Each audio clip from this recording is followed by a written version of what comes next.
सोलापुरात मनसेचे पदाधिकारी बाळासाहेब सरवदे यांची हत्या करण्यात आली।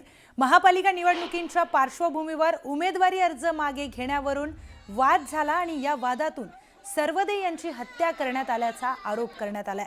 आज अमित ठाकरेंनी सोलापुरामध्ये जात सरवदे कुटुंबांची भेट घेतली। त्यावेळी अमित ठाकरेंशी बोलताना सरवदे यांच्या कुटुंबियांनी आक्रोश व्यक्त केला। सरवदे कुटुंबाचं सांत्वन करताना अमित ठाकरे देखील भावुक झाले होते। माझे पप्पा मला आणून द्या, माझ्या पप्पाला मी भेटलेच नाही असा टाहो बाळासाहेब यांच्या चिमुकल्यांनी अमित ठाकरेंसमोर फोडला। त्यावेळी अमित ठाकरेंनाही गहिवरून आलं होतं। तुमचं राजकारण काहीही असो, बिनविरोध निवडून या, पण राजकारणासाठी कोणाचा जीव घेऊ नका असं म्हणत अमित ठाकरेंनी भाजपवर हल्लाबोल केलाय।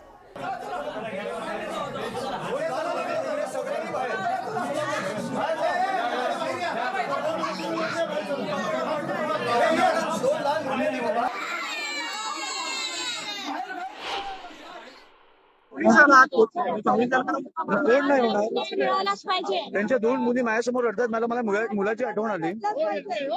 काय होईल, मी गेलो तर काय होईल त्या मुलाचं? आणि भाजपवाल्यांना मला एवढंच विचारलं, तुमची पातळी एवढी पडली आहे, एवढी पडली आहे तुमची?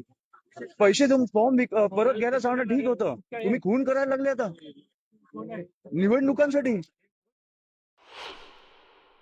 माझी विनंती आहे, फडणवीस साहेबांना माझी विनंती आहे, एक दिवस प्रचार सोडा आणि प्लीज या। तुम्हाला निवडणुका काय कुठच्या पातळीला नेऊन ठेवल्यात ना आपल्याला कळतील। फडणवीस साहेबांनी मुख्यमंत्री म्हणून मला एक 10 मिनिटं द्यावी, मला सगळी परिस्थिती त्यांच्याकडे मांडायची। मला वाटतं एक दिवस सोलापूरला येऊन ते जाऊ शकतात।